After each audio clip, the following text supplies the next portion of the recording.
제8계명 73번부터 75번까지 함께 살펴보겠습니다. 8계명입니다. 8계명은 도둑질하지 말라는 것입니다.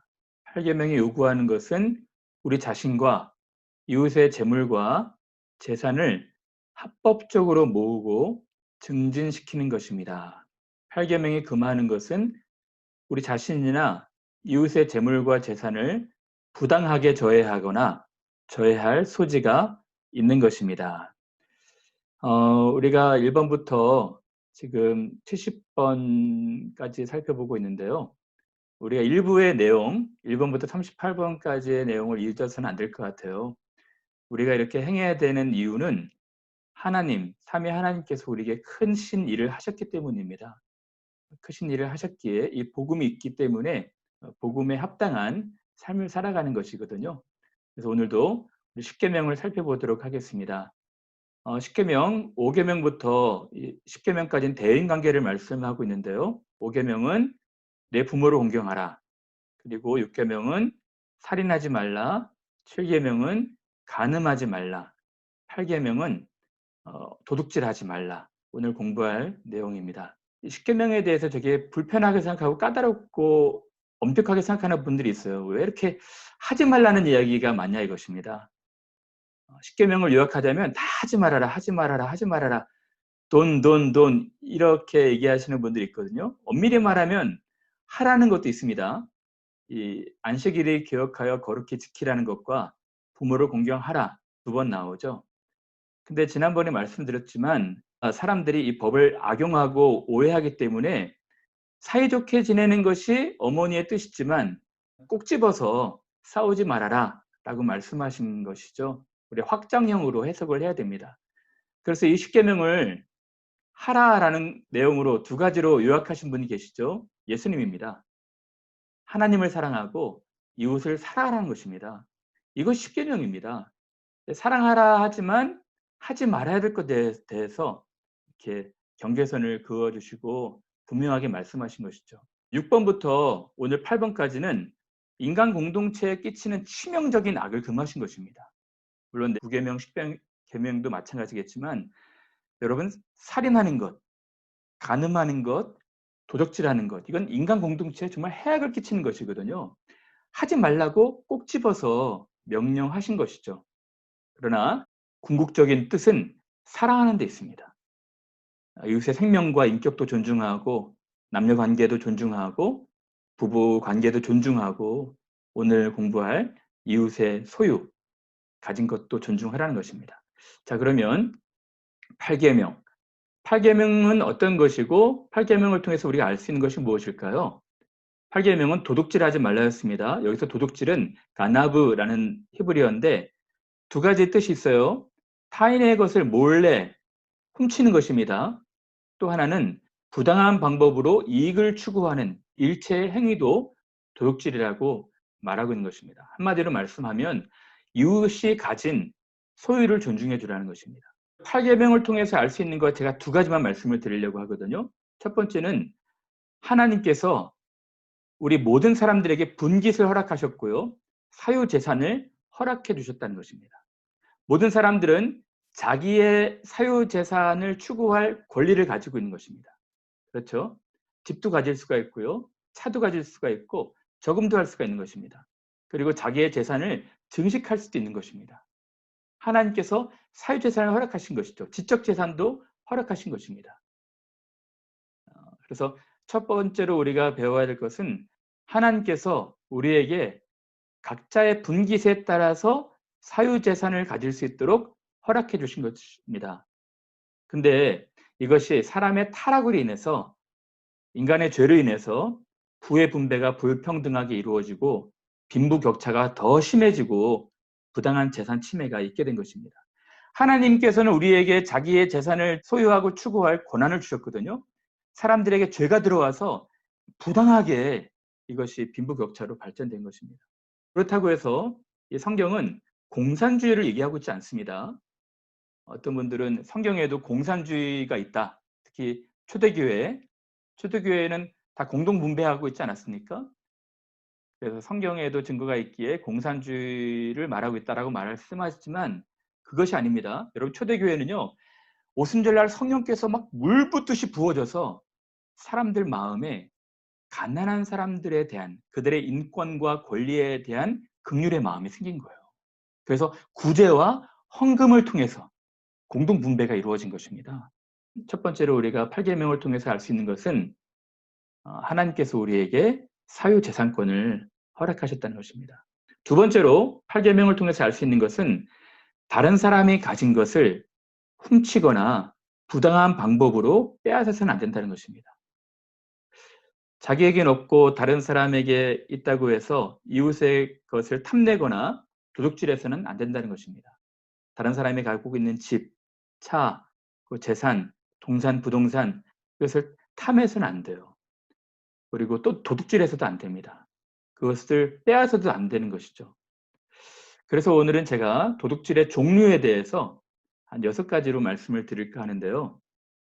일단 우리가 알고 있기로 도둑질하지 말라 해서 도둑질은 물건을 도둑질하는 것이겠죠. 절도나 강도나 갈취하는 것, 이런 것들을 명백하게 말하고 있는 것이겠죠. 그러나 이 출애굽기, 레위기 법을 보게 되면 사람을 도둑질하는 것도 금하고 있습니다.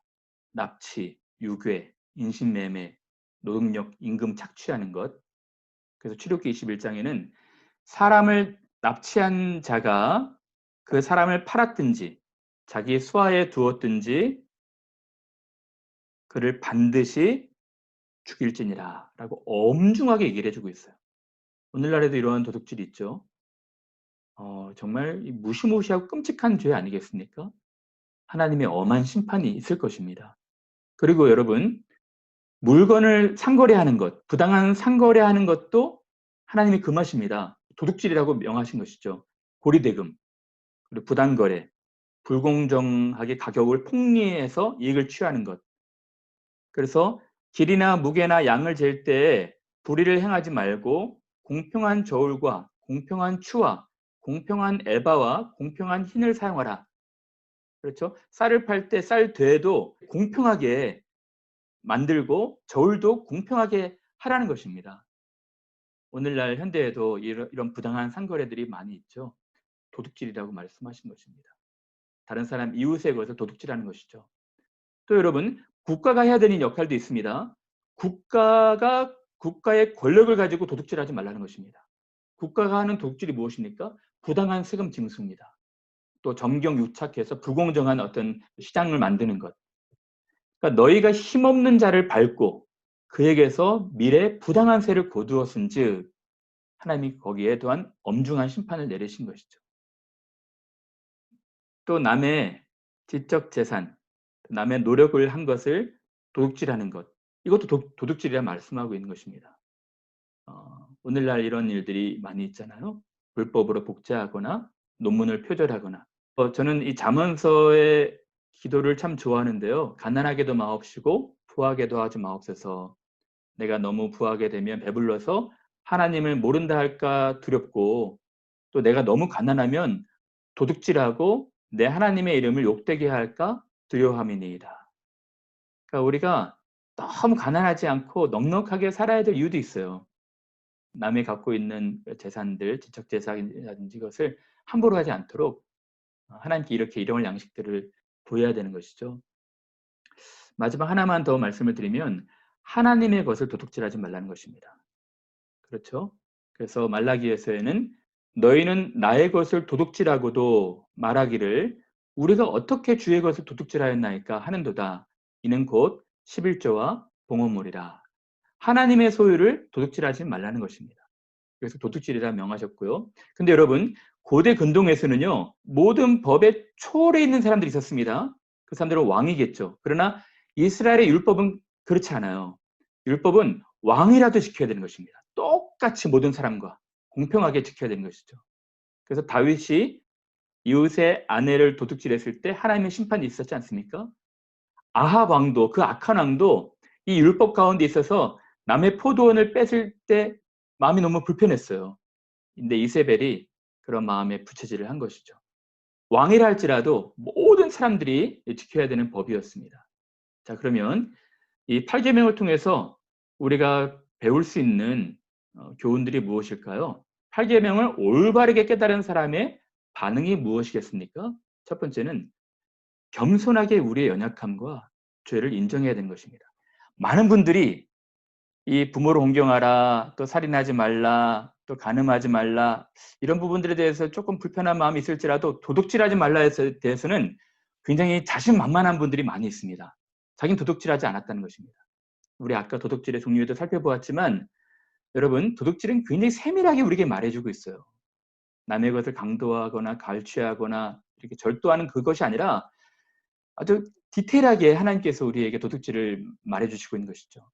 그러므로 이 8계명을 올바르게 깨달은 사람은 우리가 죄인이라는 것, 우리가 연약하다는 것을 인정하고 고백해야 되는 것입니다. 첫 번째 인물을 좀 볼까요? 부자 관원 청년이었습니다. 부자 관원 청년이 예수님 앞에 갔어요. 선생님이요, 제가 어떻게 하면, 무엇을 하면 영생을 얻을 수 있겠습니까? 물어봤거든요. 예수님께서 엉뚱한 대답을 하셨습니다. 계명을 지켜라. 그래서 살인하지 말라, 간음하지 말라, 도둑질하지 말라 나열해 두고 계시거든요. 여러분, 예수님의 답이 왜 엉뚱했을까요? 여러분, 계명을 지켜서 영생을 얻는 것이 아닙니다. 영생을 얻은 사람이, 하나님의 구원을 받은 사람이 그것에 대한 감격으로, 감사로 마땅히 하는 반응이 계명인 것이죠. 근데 예수께서 계명을 지키라고 말씀하신 것입니다. 이 사람의 뜻을 좀 간파하셨던 것이죠. 이 사람은 제가 어렸을 때부터 그 계명들은 다 지켰습니다. 라고 자기 자신을 잘 모르는 반응을 했어요. 선생님이요, 이것은 내가 어렸을 때부터 다 지켰습니다. 오늘날 현대인들, 현대 신자들의 일부의 반응이겠죠. 저는 도둑질한 적이 없습니다. 저는 이것 한 적도 없습니다. 예수께서 말씀하시죠. 내 소유를 다 팔아서 가난한 자들을 위해서 주고 너는 나를 따르라. 근데 소유에 대한 탐심 때문에, 재물에 대한 욕심 때문에 내려놓지 못하고 자기 갈 길 가지 않았습니까? 여러분, 정말 8계명을 올바르게 깨달은 사람의 반응은 겸손해야 되는 것입니다. 두 번째로 볼까요? 이 바리새인들, 서기관들, 제사장들이었습니다. 자기들은 11조도 하고 일주일에 2번 금식하고 이 세례와 같지 않게 정당하고 의로운 사람이라고 생각했죠. 근데 예수께서 그들에게 엄하게 말씀하지 않습니까? 그들은 과부의 가산을 삼키며 외식으로 길게 기도하니 그들이 더 엄중한 심판을 받으리라 하시니라. 자기의 죄를 인식하지 못하는 그 죄가 더 크다는 것입니다. 한 인물만 더 살펴볼까요? 삭개오입니다. 부자였죠. 세리장이었습니다. 근데 예수님을 만난 뒤로 그 인생이 바뀌었어요. 예수님이 요구하지도 않으셨는데 예수님한테 이렇게 말씀합니다. 주여 보시옵소서, 내 소유의 절반을 가난한 자들에게 주겠사오며 만일 누구의 것을 속여 빼앗은 일이 있으면 네 갑절이나 갚겠나이다. 이 말씀을 들으신 후에 예수께서 말씀하십니다. 이 집에도 구원이 이르렀다. 여러분, 이 세리장 삭개오가 잘한 것이 무엇일까요? 세리의 고백이 어떤 것이었길래 예수님이 기뻐하시고 칭찬하시면서 구원까지 약속하셨을까요? 이 세리가 잘한 것은 이것이었습니다. 그 다음에 비유에서 더 명확하게 알 수가 있어요. 예수께서 바로 그 다음에 비유를 말씀하시거든요. 그러니까 인자가 온 것은 잃어버리는 자를 찾아 구원하려 함이니라. 그들이 이 말씀을 듣고 있을 때에 삭개오 바로 다음 사건에 비유를 더하여 말씀하시니, 이 비유는 열무나 비유였습니다. 열무나 비유에서 주인이 내가 너에게 말하노니 무릇 있는 자는 받겠고 없는 자는 그 있는 것도 빼앗기리라. 그리고 내가 왕됨을 원하지 아니하던 저 원수들을 이리로 끌어다가 내 앞에서 죽이라 하였느니라. 이 비유의 핵심은 뭐였냐면 어떤 사람이 주인으로 인정하지 않은 거예요. 왕으로 인정하지 않은 것입니다. 주인으로 왕으로 인정하지 않는 사람을 벌하라는 것입니다. 그러므로 이 세리장 삭개오는 이렇게 네 갑절이나 갚겠나이다라고 고백을 한 것은 예수님을 주인으로 고백을 한 것입니다. 율법의 주인. 여러분, 예전엔 율법에서는 배상법이 있었는데 5배나 4배로 갚는 것이었거든요. 도둑질을 했을 때. 그처럼 예수님을 주인으로 인정한 그 고백이 올바른 고백이었다고 말씀을 하신 것이죠. 그러므로 제 두 번째 올바른 반응에 대해서 말씀을 드릴까 합니다. 8계명을 깨달은 사람들의 반응은 우리가 하나님의 것을 맡은 청직이라는 것을 알아야 한다는 것입니다. 여러분, 지금 이 부자 세리의 반응이 바로 그것이었거든요.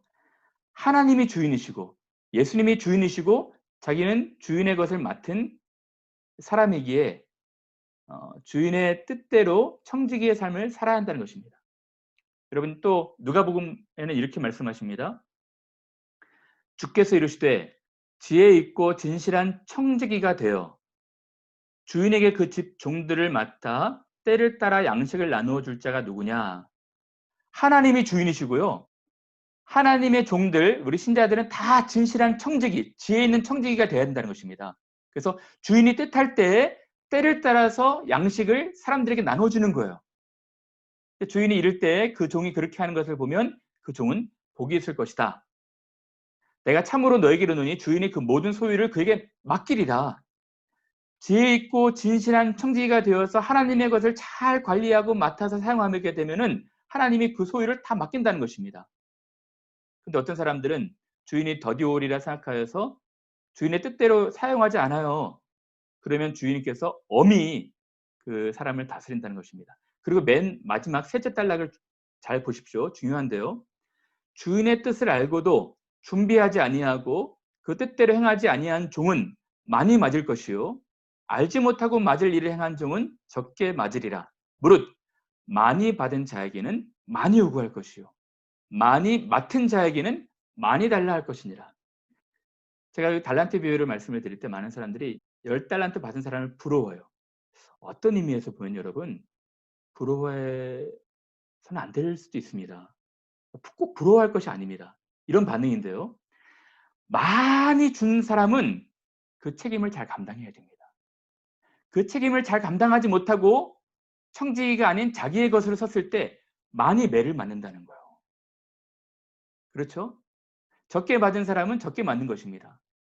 그러므로 오늘날 현대에 적용해 보자면 현대에도 부한 사람들이 많이 있겠죠. 그들이 하나님의 청지기로 진실하고 지혜 있는 청지기가 되지 않고 자기를 위해서 그 모든 것을 쓴다면은 도둑질이라는 것이고, 하나님께서 많이 맞은 자에게 많이 요구할 터인데 그 많은 것을 하나님의 뜻대로 사용하지 않았다면 더 많이 매를 맞는다는 것입니다.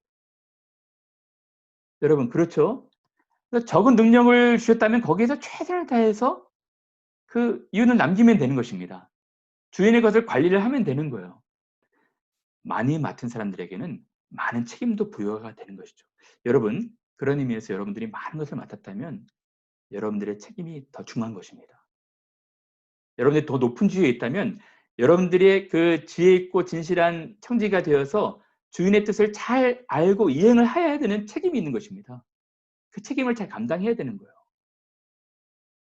그래서 두 가지로 이제 적용하고 마칠까요? 오늘의 적용이 무엇입니까? 첫 번째는 이웃의 소유를 부당하게 빼앗거나 저해해서는 안 되고요. 존중해 줘야 됩니다. 하나님이 각자의 분기에 따라서 각자의 것을 주셨어요. 집도 주시고 차도 주시고 또 소유도 주시고 주변의 모든 환경들을 다 주셨습니다. 여러분, 이웃의 것을 탐하거나 이웃의 것을 빼앗으려 해서는 안 돼요. 그러므로 무엇이든지 남에게 대접을 받고자 하는 대로 너희도 남을 대접하라. 이것이 율법이요 선지자니라. 타인의 것을 존중해야 한다는 것입니다. 더 나아가서 하나님이 맡기신 것으로 우리 자신과 이웃의 소유를 증진시켜야 한다는 것입니다. 여러분, 우리가 잘 먹고 잘 사는 것이 아니라 하나님의 뜻대로 하나님의 때를 따라서 이제 많은 사람들을 사랑하고 그들에게 선한 일들을 하고 그리고 그들의 소유도 증진시키는 것을 하나님께서 원하신다는 거예요. 여러분, 그래서 저는 이 하나님이 주인이시고 우리가 관리인 청직이라는 것을 깨닫는 것이 매우 중요할 것이라 생각이 듭니다. 그러한 믿음이 있으면 우리가 다른 사람의 것을 탐내지 않는 것입니다.